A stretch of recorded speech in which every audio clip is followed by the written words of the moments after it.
A sessão virtual desta terça-feira analisou projetos em primeira discussão, em tramitação de urgência, relacionados ao combate da pandemia do coronavírus.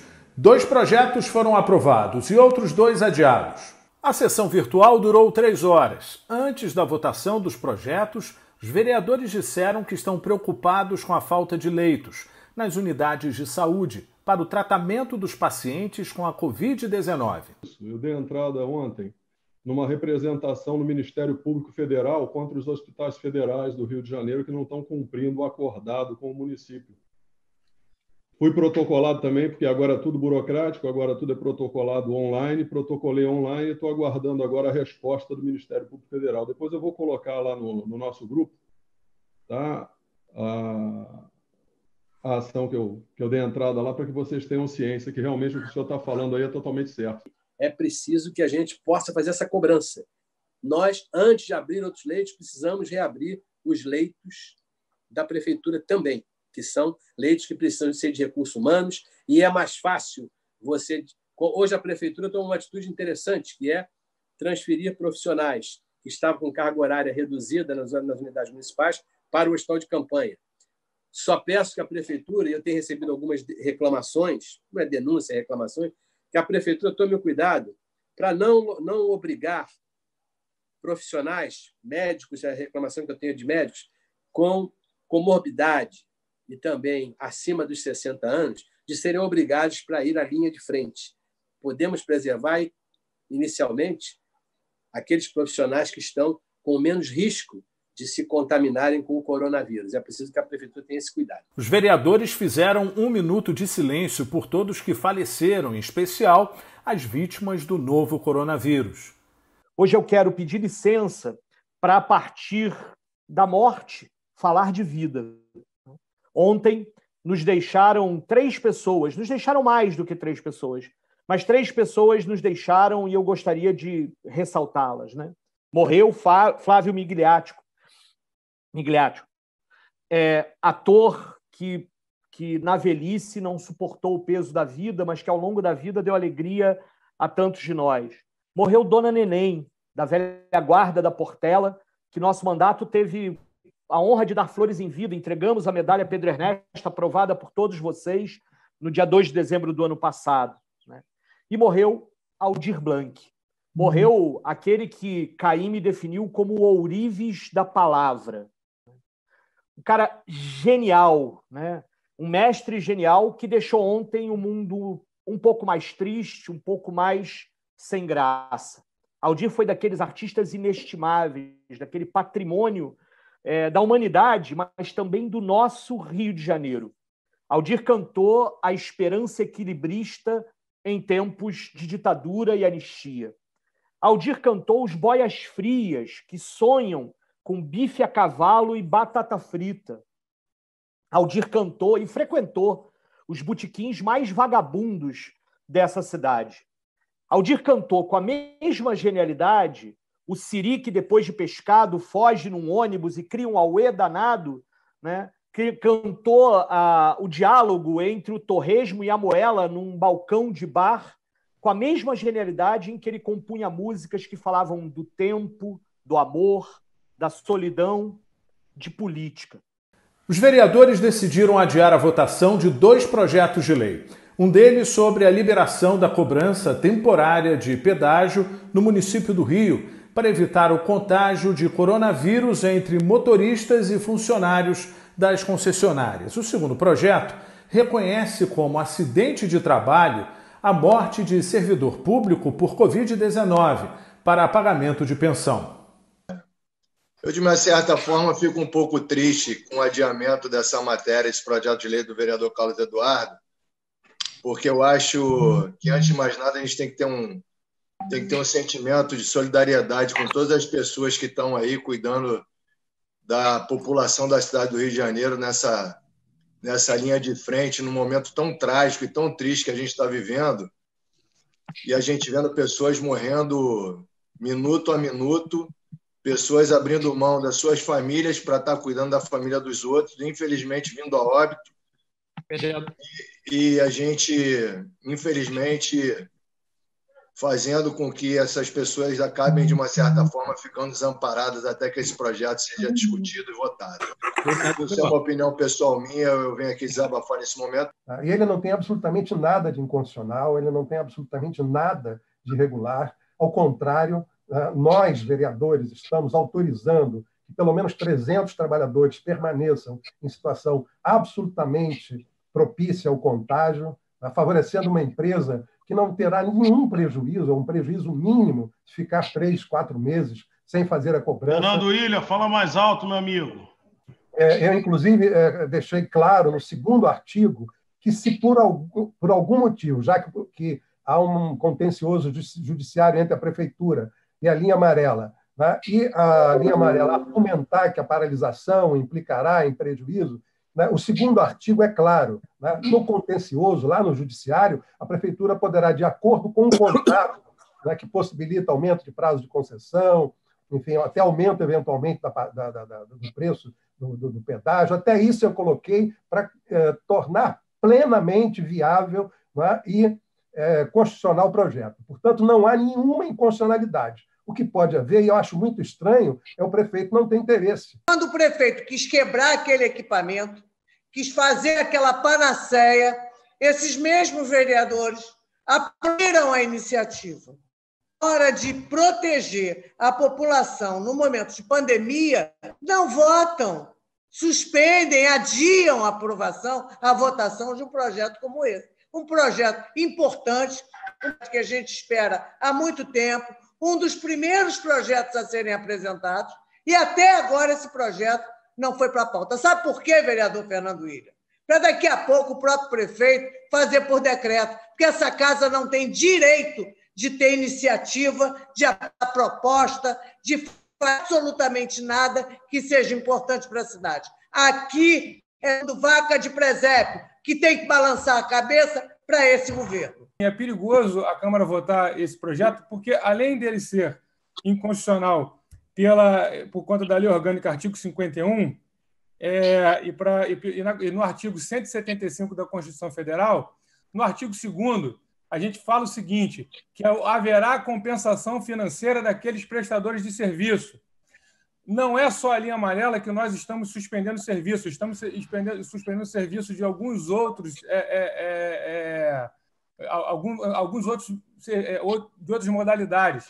Pode ser que, com esse projeto de lei, entre na Justiça, usando o artigo 2º dessa lei, para fazer compensação financeira de outros serviços que estão sendo feitos, e a gente acabe, por votando essa matéria, fazer com que a arrecadação diminua e outros tipos de serviço tenham compensação, porque o projeto tem que ter que estar escrito que é explicitamente para isso, enfim.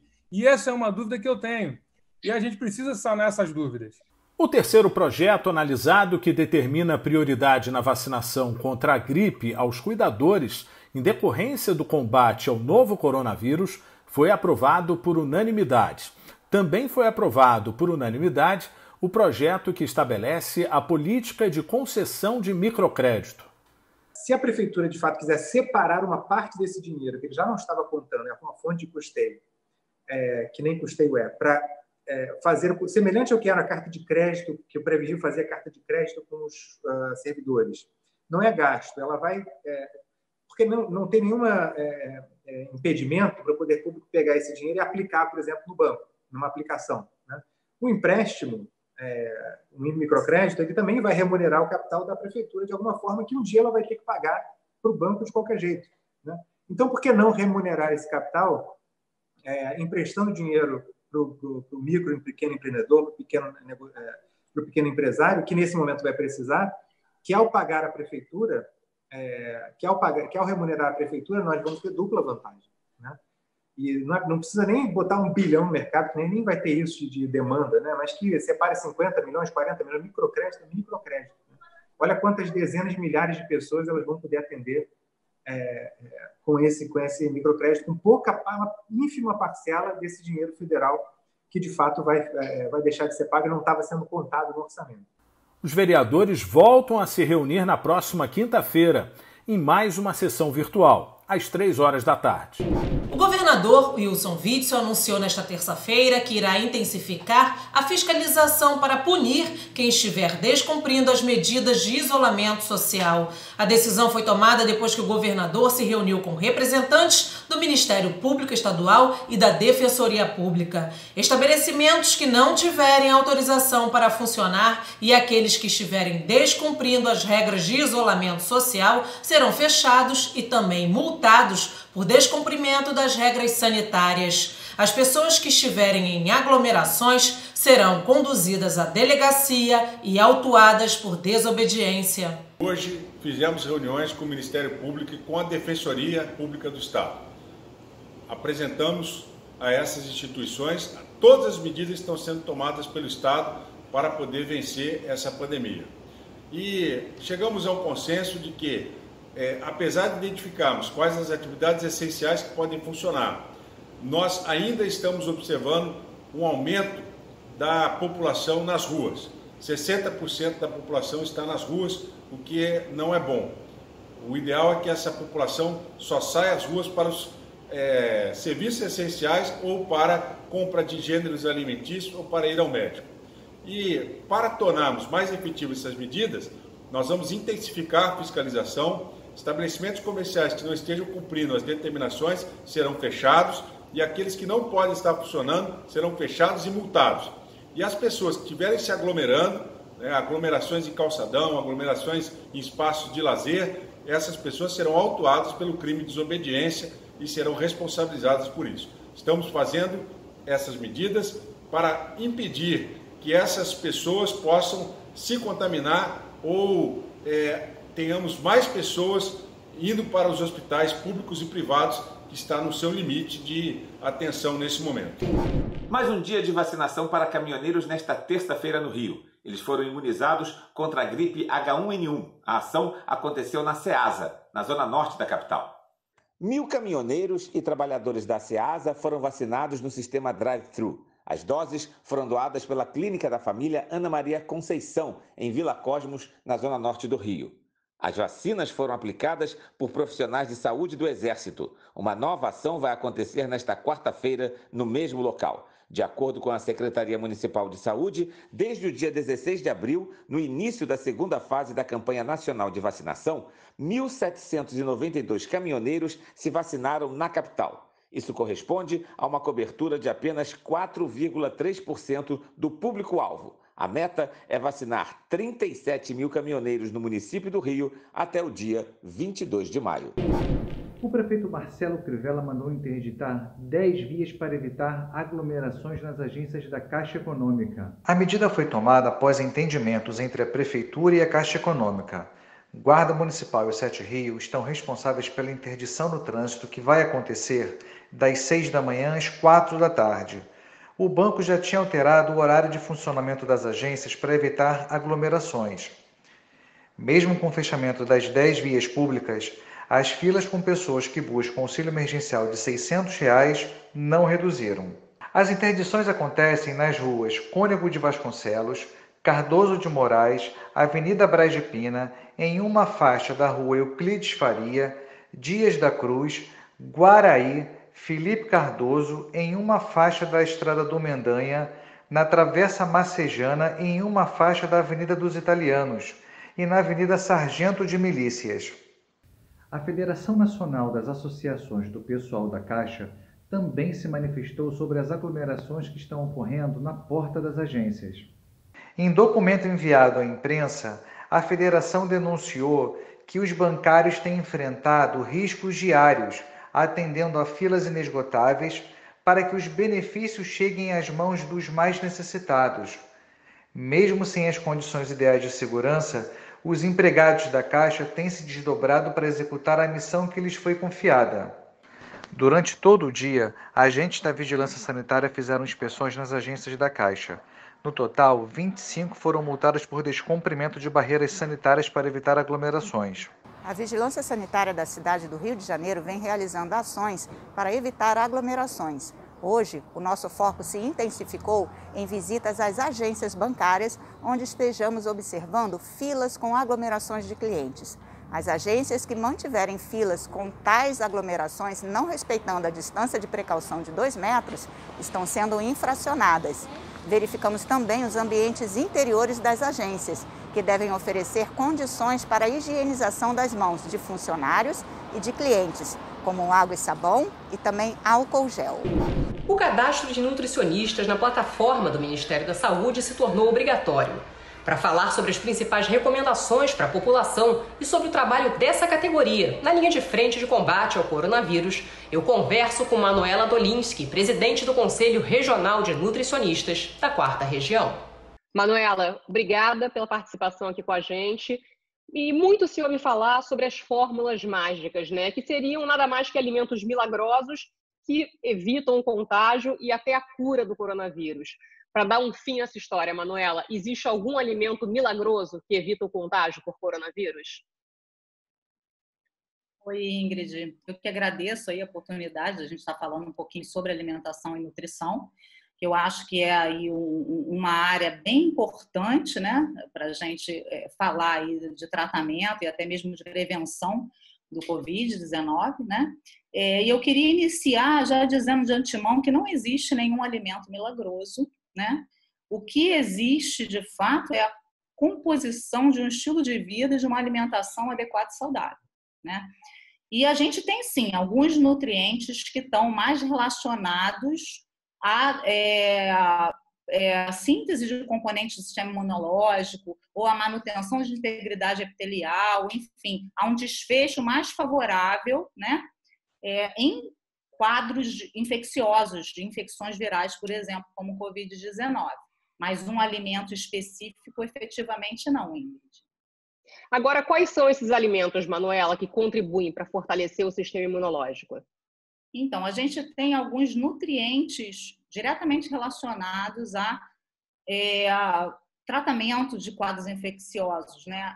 Talvez na Covid o mais bem estudado, se é que a gente pode dizer assim, que as publicações estão saindo agora, né, é a vitamina D, né? Então, a vitamina D é uma vitamina que você pode sintetizar na pele a partir da incidência de raios ultravioleta. Mas estamos no momento em isolamento social, né? A gente está menos exposto aos raios solares e a gente tem também nos alimentos de origem animal vitamina D. Né? A vitamina D ela atuaria em 2 frentes. Né? A primeira delas, ela está implicada, as células do sistema imunológico, elas são rapidamente degradadas e ressintetizadas, elas têm um ciclo muito rápido. Né? E a vitamina D está envolvida diretamente nessa ressíntese de células do sistema imunológico, componentes de uma maneira geral do sistema imunológico, né? E por outro lado, a vitamina D ela também reduz o estado inflamatório provocado por infecções, né? E o Covid-19, o que acontece é uma espécie de tempestade de citocinas, que é um estágio hiperinflamatório, né? Que leva aí ao desfecho de morte, por exemplo, né? Leva às consequências mais graves da doença. E a vitamina D também reduz essa inflamação, né? Então, tem em algumas localidades, alguns protocolos de tratamento de Covid já suplementam com vitamina D. Então, acho que seria um nutriente-chave aí nesse sentido. Obrigada, Manuela, pela participação aqui com a gente.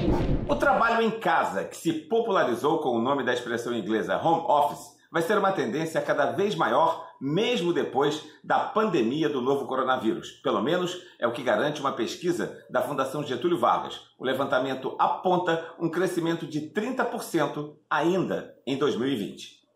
Gostaria de começar perguntando para você como você chegou a esse percentual de 30%, que é o que vocês indicam que, em termos de home office, que é o que vai acontecer daqui para frente no Brasil. Primeiro, prazer, obrigado pelo convite. A gente olha tendências de tecnologia há bastante tempo.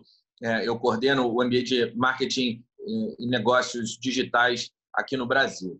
E essas tomadas de avaliação da percepção que as pessoas têm em relação ao uso de tecnologia são bastante constantes da nossa parte. Então, estávamos finalizando o relatório de tendências para 2020 de marketing e tecnologia e no meio do caminho surgiu a pandemia, a gente parou o relatório, esperou um pouquinho para ver como as coisas aconteceriam, e o home office já estava originalmente apontado como uma das tendências. A gente já percebe um nível de crescimento bastante consistente nos últimos anos. Empresas que praticam pelo menos uma vez por semana home office com o grupo da corporação.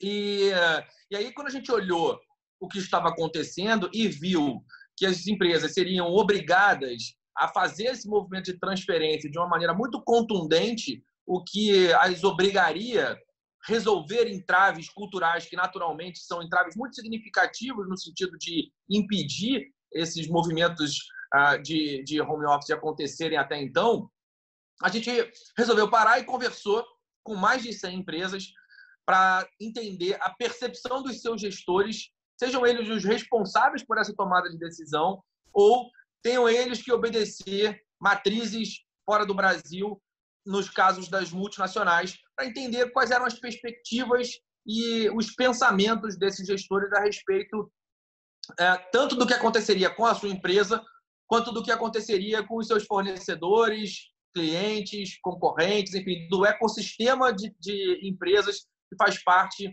daquele negócio. E aí, olhando para as taxas de crescimento e ouvindo essas pessoas, chegamos à conclusão de que quando tudo estiver liberado, não só quando o isolamento social acabar e ali a gente vai passar por uma etapa de distanciamento que vai obrigar que as empresas ainda continuem nesse processo de home office, porque vão precisar alternar a quantidade de funcionários dentro dos escritórios, mas depois, quando tudo já estiver liberado, como vai acontecer, e aí a nossa leitura é que 30% das empresas vão continuar fazendo, 30% a mais da que já faziam, evidentemente, vão continuar fazendo home office depois que toda essa questão acabar. Muito obrigado pela sua participação aqui na Rio TV Câmara. Mestres e diretores de bateria decidiram se mobilizar para ajudar colegas em situação difícil nessa pandemia de coronavírus. A campanha Rio Solidário é voltada para a arrecadação de mantimentos e produtos de limpeza e higiene a serem destinados a integrantes de escolas de samba do Rio de Janeiro que estão em situação vulnerável. O China é compositor da Estácio de Sá e teve uma iniciativa muito bacana, que é formar a campanha Ritmo Solidário. Que campanha é essa e com que finalidade, China? A finalidade é poder ajudar os ritmistas, né, que estão nessa fase de quarentena e não está tendo mais eventos, não está tendo mais saídas, não está tendo viagem, não está tendo nada. Então, o carnaval, para poucos, terminam em fevereiro, mas para a maioria que trabalha com a cultura, que trabalha com samba, continua durante o ano todo. E muitas dessas pessoas, integrantes das escolas de samba, especialmente os ritmistas, moram em comunidades que são locais de grande preocupação de contaminação do coronavírus. Então, essas pessoas, além de estarem sem poder trabalhar, elas também estão muitas vezes expostas. Vocês pensaram nisso também? Sim, perfeitamente. Através disso que nós, junto com os mestres de bateria, né, fizemos um projeto, uma parceria junto com a Rio Tour, o espaço que nos ajuda, que cede aqui no setor 10, para a gente começar a mover essa ação e começar a ajudar, né? Porque na maneira que possível, porque estão muito precisando mesmo. E não é só o ritmista, os outros segmentos também, mas no momento a atenção agora é para o ritmista. Certo. Vocês começaram essa mobilização há 2 semanas, arrecadando itens de alimentos e também produtos de higiene, de limpeza? Perfeitamente. Tivemos uma grande contribuição com a Grande Rio. Foi a primeira escola a nos procurar. Entregou a nós 100 cesta básica e 100 kits de higiene. E a partir daí já começamos a fazer as outras arrecadações, né? Até mesmo o mundo do samba se movimentando, trazendo aqui para o setor. E a gente complementando os kits, complementando a cesta, já conseguimos já fazer a entrega de 8 agremiações um projeto. Obrigada pela participação e parabéns pela iniciativa. Até a próxima.